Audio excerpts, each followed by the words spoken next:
Today we continue reading from the book of Vijay Gupta about Sri Babaji. It's at chapter 20, a run in at Keldli. One day, an old lady came to Vrindavram from Keldli village in Alwar district to see Babaji. She requested him to visit her village and give darshan to the devotees there. After Babaji accepted her invitation, she told him that she would fix a date and inform him. Shortly afterwards, she went back to Kedli to make the arrangements. On the appointed date, Babaji reached Kedli with some followers. The old lady had informed her village that he was an incarnation of Lord Shiva, and a yagya had been organized. Lakshmi Narayani and family Acharya Shastri, Shetramji, Mishralalji, Yaspal, and a few other devotees from Bandikui and Jaipur were among those who had accompanied Babaji to the village. Accommodation had been organized for us at the public Dharmsala. The old lady was already present to receive him. She was a member of the social trust which had made all the arrangements. Kedli is famous for its wholesale grain market. The first day was spent singing bhajans and kirtan. On the morning of the second day, a huge yagya was conducted, followed by a massive bandara, the free food distribution as prasad of the god. People had come from far and wide to see Babaji and participate in the religious sacrifice. That night, Babaji sat on a platform in a large courtyard and the devotees sang all kinds of songs, the bhajans.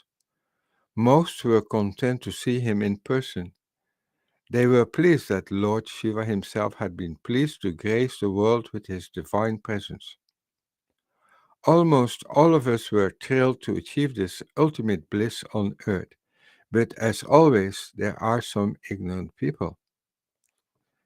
As the night progressed, Shastriji began his discourse.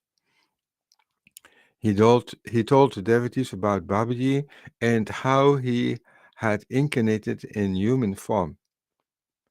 Some people interrupted him, and argument broke out when they insisted that Babaji could not be an avatar. Matters had already become tense when a person brought a leprosy patient forward and presented him to Babaji. He looked at Babaji and said, "If you are God, then fix him." Babaji said, "We will fix him in 3 days." His challenger was unimpressed. "In 3 days you will kill him." Seeing the controversy getting out of hand, Prem Baba, a devotee of Mahendra Maharaj and a resident of Gokul, held up his trident and said, "The Lord of the three worlds is sitting here in the village of Kedli today. I will bury alive each one who raises his voice against him right here and now." Babaji pacified him and told him to calm down. The sky was clear. Babaji was gazing at it intently. All of us, his faithful devotees, that is, had flanked him as we normally did when a crisis brewed. We had dispatched indoors those women and children who had come from out of the station. The crowd was getting aggressive, but Babaji did not move from his seat. Then just some mischievous elements cut off the electricity at the Dharmsala, and we were all plunged in darkness. Ranaji and I rushed to tackle this new problem and found ourselves standing on the stairs holding various wires that had been deliberately snipped. Then, out of nowhere came a sudden downpour. Babaji had obviously had enough of the miscreants and decided to display his divine powers. It was nothing short of a miracle. Just minutes ago, the star had been shining brightly in the sky.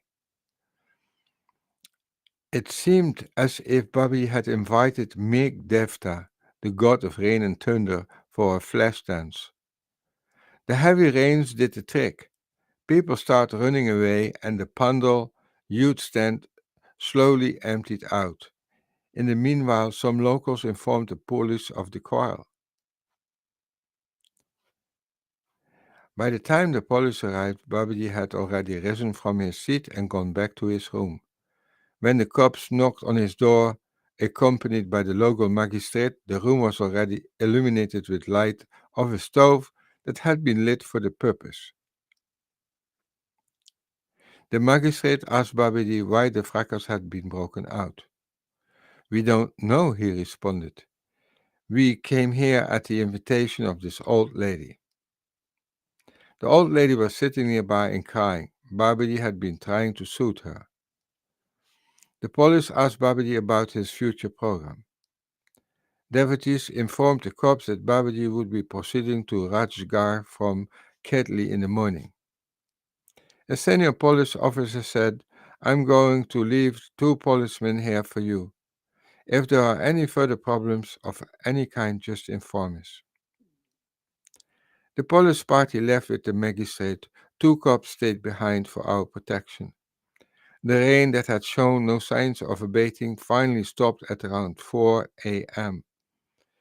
It had flooded the entire village, and grain worth crores of rupees had gone to the waste. All outstation devotees left with their families that morning by train and other available modes of transport. The local public cursed the mischievous elements who had annoyed Babaji. They had all seen the terrible state of the market that day and harbored no doubts about Babaji's divine powers. After a day's break in Rajgarh in Shastri's house, Babaji returned to Vrindavan. Some time later, a delegation came to Vrindavan with the old lady from Ketli to apologize for the unfortunate incident. It not only compromised members of the grain market, but also the mischievous elements who had been authors of the entire row and were now feeling regretful. The issue, they issued a fresh invitation to Babaji, asking him to grace Ketli with his presence again, but Babaji refused. Chapter 21 In the Service of the Lord. Babaji was showering with me so much affection that my mind was veering away from my mother, my family, and my home. All my attention had turned to him, and his image lived like a perennial presence in my head. After Vrindavan, Babaji decided to go to Delhi, the capital of India. A yagya had been organized at Chandra Singh Rana's residence at B1 Indapuri. Ranaji had pleaded with him to conduct the sacrifice. Babaji performed several yagyas in Delhi. He hoisted the victory flag of pure Sanatan Dharma. Delhi, once known as Indraprastha, has been the capital of India since ancient times. It was built by the Pandavas after the Kauravas took over Hastinapur. Since then, it has been recognized as a symbol of glory and prosperity. When the first yagya was organized at Ranjani's house in 1971, thousands of people came to see Babaji. Chants of Om Namah Shivaya became a common feature in the neighborhood. Ranaji was originally a resident from Daniyan, a village in the Almora district, and his entire family was enchanted by Babaji's various leelas. Babaji named him Fakiranand, and he later made the name meaningful by staying for an extended period at the Harikan Ashram after Babaji attained Samadhi in 1984. Time moved on and Guru Purnima arrived. All Babaji's devotees came to Vrindavan on each Guru Purnima for his darshan and to apply chandan to his feet. The festival lasted for 3 days and is celebrated to honor the Guru as God. I celebrate by adorning the temple with flowers. On this particular Guru Purnima, the hall was jam-packed with people and an equal number stood outside awaiting their turn. Chetramji and I were stationed near his seat, his asan, to remove the garlands and prasad that were being offered to him. Devotees had come to Vrindavram from every corner of the country. Among them were Sri Ambalal Inamdar and his wife from Bombay, and Manohar Lal Voraj, accompanied by his family and friends. During my stay in Vrindavan, I normally occupied one of the rooms at the temple with Babaji. Other devotees usually stayed in a nearby Dharamsala. Slowly, all devotees started returning home and new ones arrived. Babaji was planning to go to Kadgaria Dham. A dham is a sacred place near the Haldwani in September. He would go to Harakan from there. By now, I had undergone a vast sartorial change. I had taken to wearing shirts over dhotis. Babaji still went about barefoot. I too gave up my slippers. We started preparing for September. Our stay at Kadgaria would last till the Ashram Navaratri was over. Now that I had started serving Babaji, my daily routine also had changed. I would get up at 4 o'clock in the morning to place a bucket of water in the bathroom for his ablutions. I would then clean his room and prepare his clothes. Thereafter, I would organize the chandan and arrange milk, fruits, and juices and would feed him with my own hands. This good fortune bestowed on me at a young age delighted me, and I counted my blessings each day. I was sure that even the gods envied me. All the devotees showered me with affection, but my own thoughts were occupied in ensuring that there was no shortfall in my service to Babaji.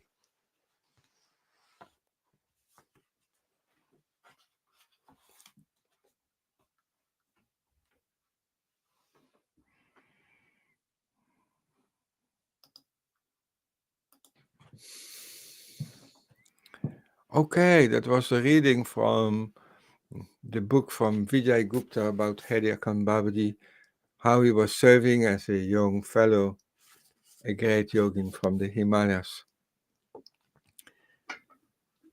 Now maybe we can relate something about our experiences, how we enjoyed the Navaratri. In the left side corner, we see a picture. We see a picture of meat at the Navaratri time.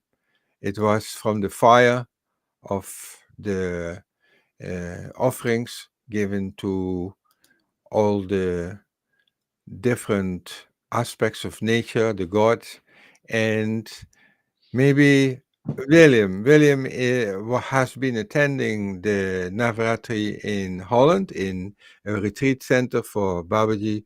And can you tell something about how you experienced Navaratri? And what is Navaratri at all?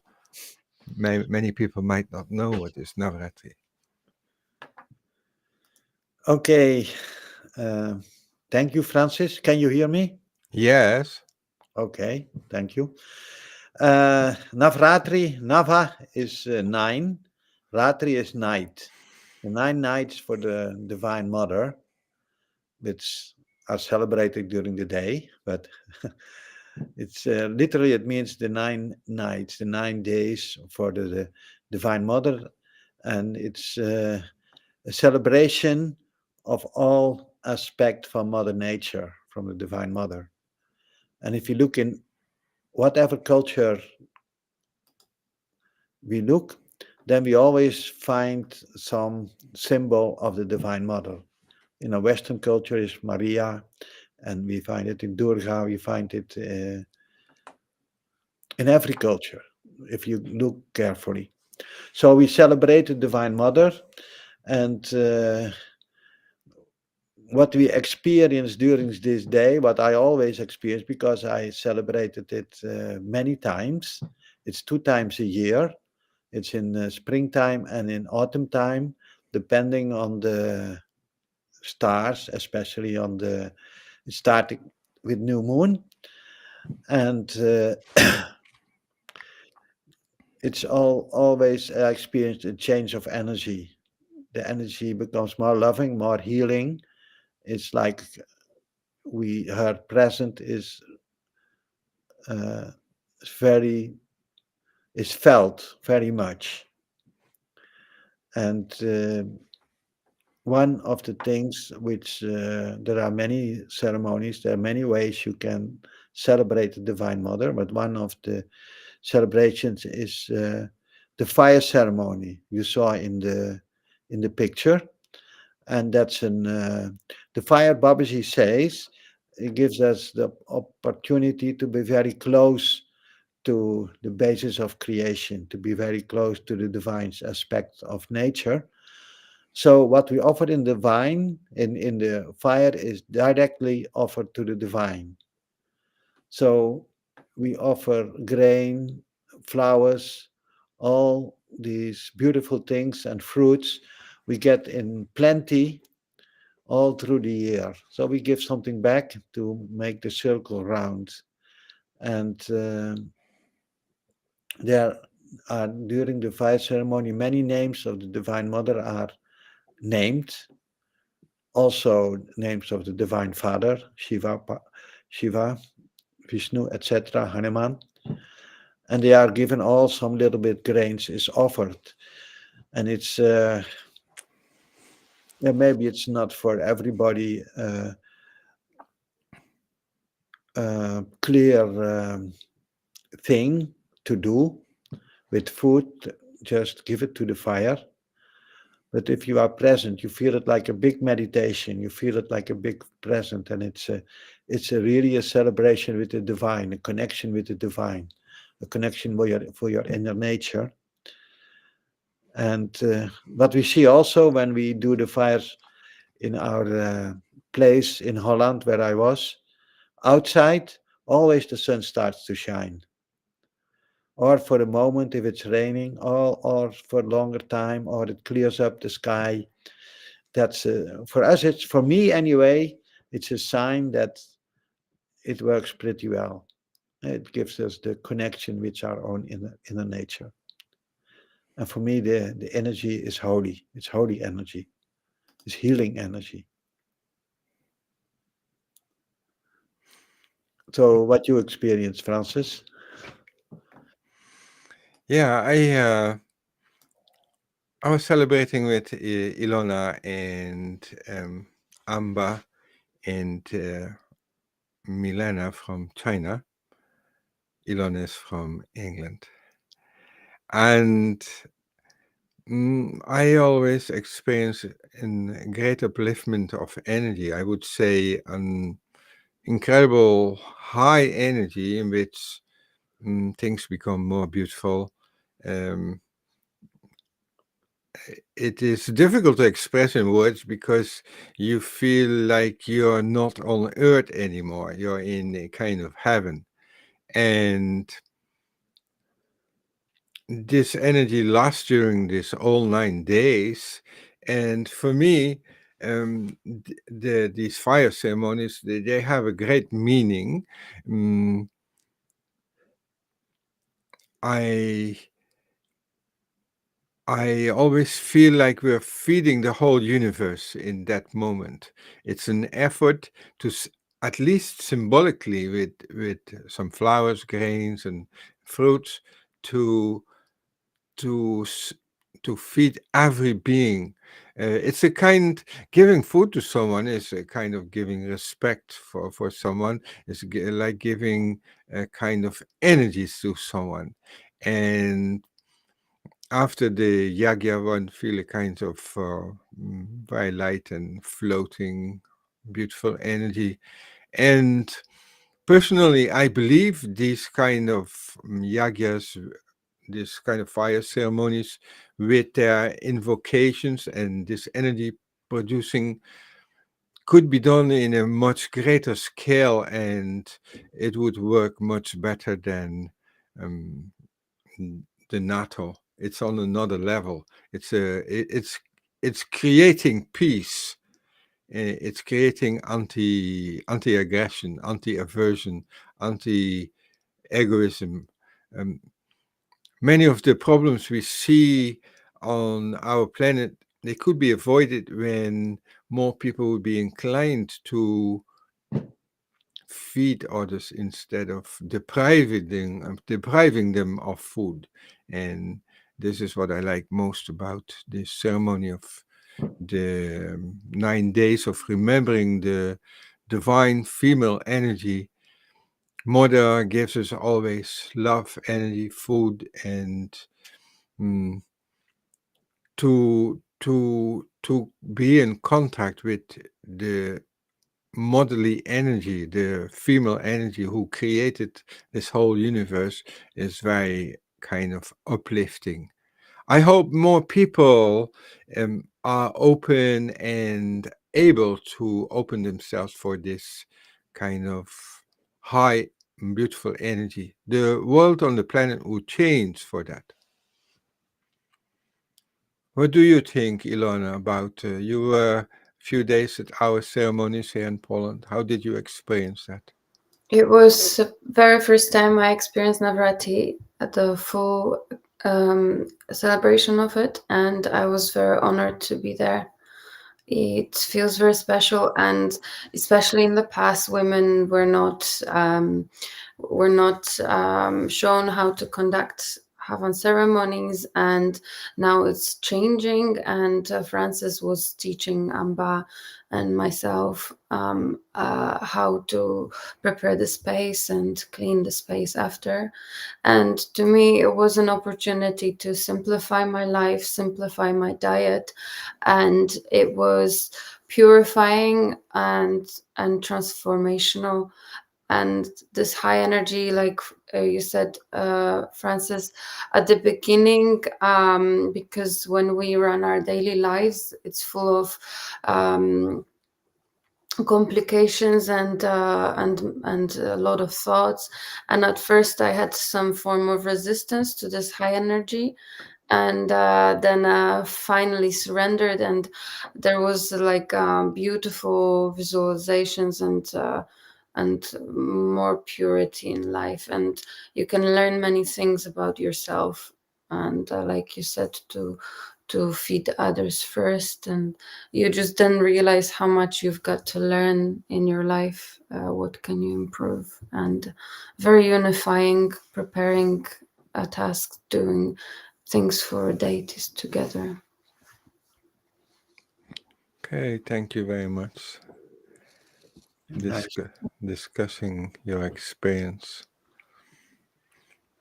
Yes, the next Navratri will be in.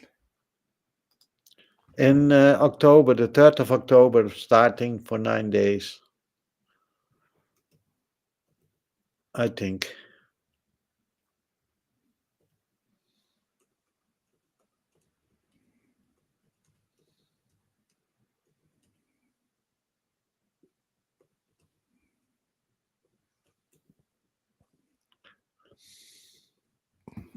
Checking our calendars.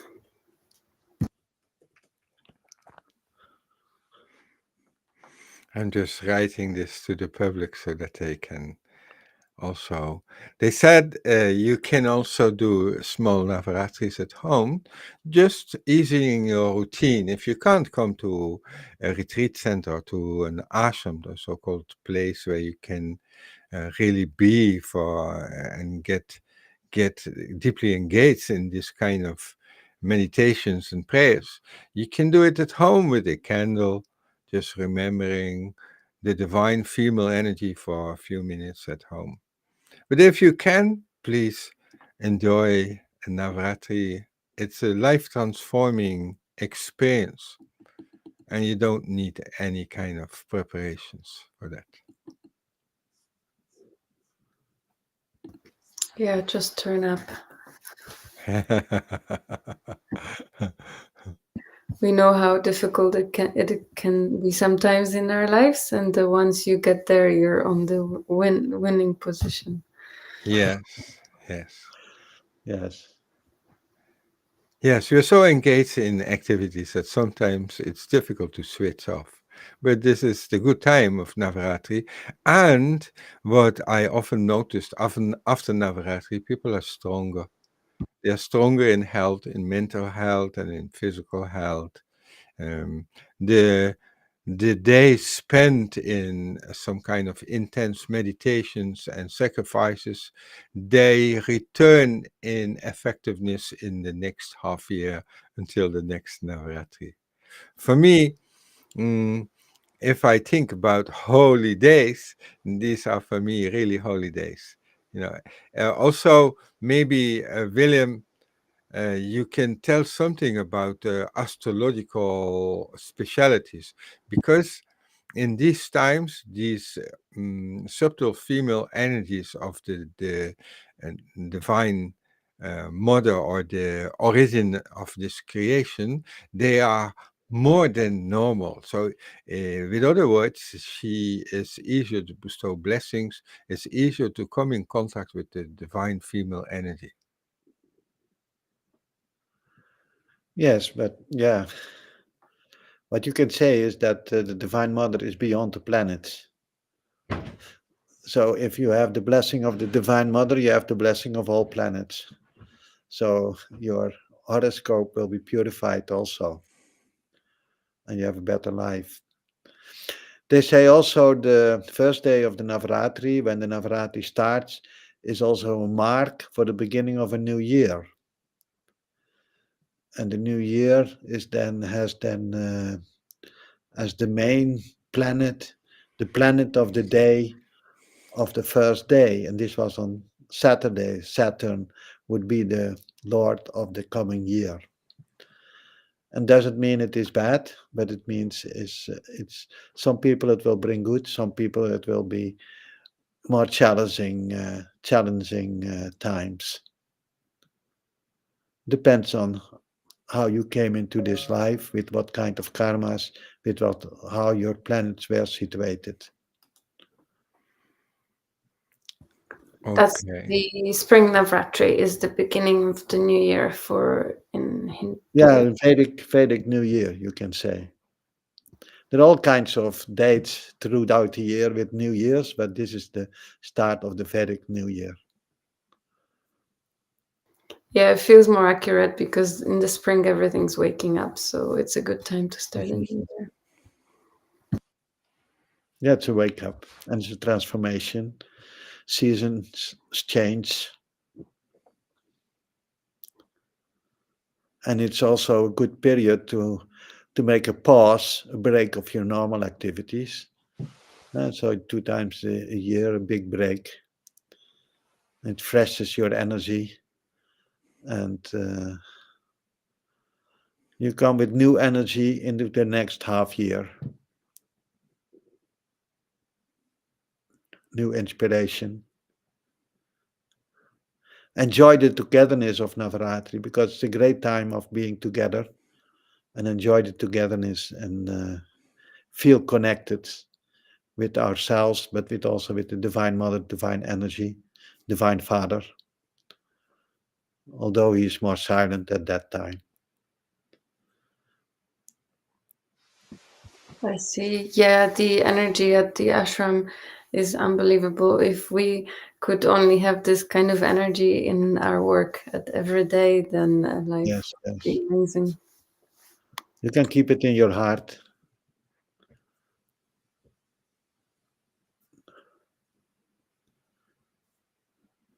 And so we enliven it every half year.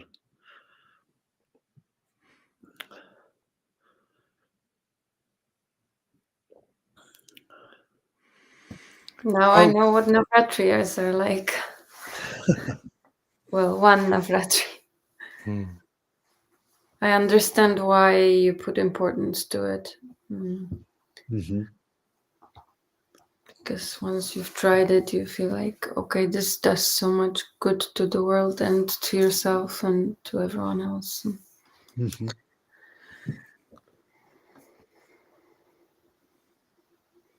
have one non-Navratri question, Okay. Navratri related. If that's okay, otherwise I can ask next time.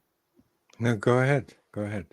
If Ganesh is the baby of Babaji and Durga, is that right? You can say it's a child of Shiva Parvati, of Shiva Durga. Okay, okay. Who is Jesus to Babaji then? Who is Jesus to Babaji? Yeah. Babaji says sometimes he commented, Jesus and me are one. He Hmm. said, Hmm. we are one. So he's not Ganesh's brother. Ganesh had another brother. Yeah. He's called Kartikeya, and I have a funny story related to them. When they were kids, they were always competing with each other. The two boys, they were very competitive. And then the I think Parvati made a contest, or Shiva, and he said, "Who you know."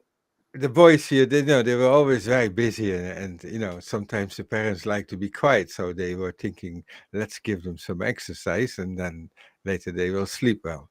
So I think Parvati, it was not Lord Shiva, said, who can run fastest around the whole globe will have a special prize for me. Oh no, I remember it was different.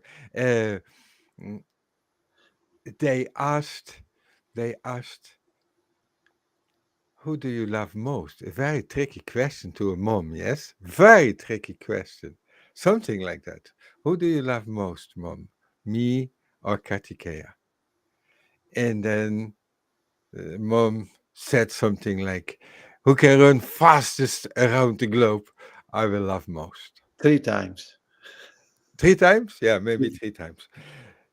Uh, oh, yeah, 3 times. It's true. 3 times. So Kartikeya was a very strong boy. He later became the commander-in-chief of armies of Lord Shiva. He was a very powerful boy. So he started running already, and Ganesh, a little bit lazy and fatty. So now how is it possible? I know mom loves me most, but how am I going to conquer this contest? That's not an easy thing. And there, Kartikeya said, first round done. I'm starting the second. And Ganesh was scratching his head. You know, how am I going to do this? And then he thought, I know what to do. And Kartikeya said, second time, you must be fast because mom will love me most. And then Ganesh, he said, Dad and mom, stand together. And he was going around Dad and Mom 3 times.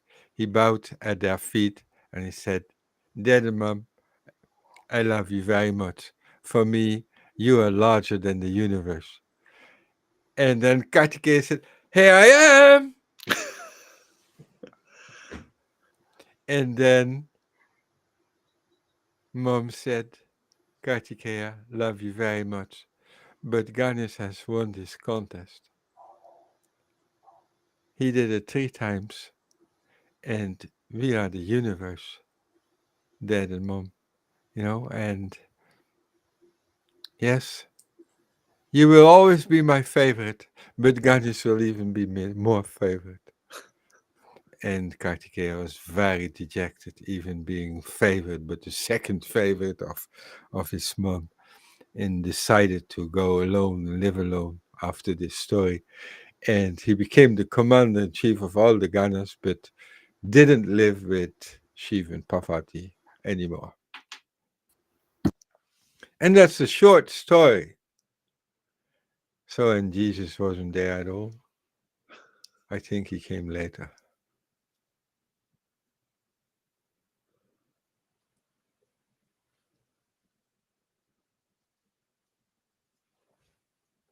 Well, there is a story in about India that in Jesus' time, Jesus was going to India, and he also met Babaji in that time in the not far from Vrindavan in the kind of Duni. And there Jesus got some initiation from Babaji. That's also a story which is lively. But Babaji himself remarked, Jesus and me are one. And Babaji also started to celebrate Christmas Day in Hirakan. He started to ask the Western people who were there to do the Christmas play for the people from India and the people on the surrounding areas. So and then after that, they made a big celebration with everybody who came from the surroundings from far with free food. And this is done upon to this day. They do it every year. They celebrate Christmas, and yeah, all the people of the environment, they come, thousands of people. So there is a connection clearly, and I think they are one at heart.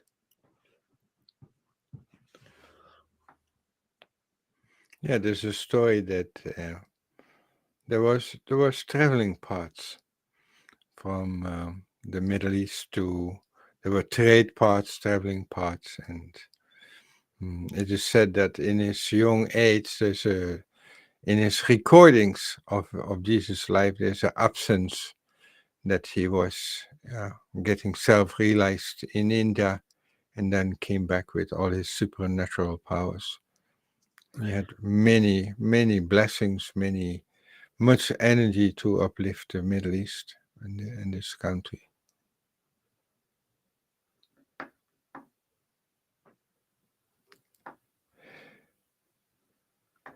Okay, I think our visitors have enjoyed today's online ashram event, and can I ask you to stay online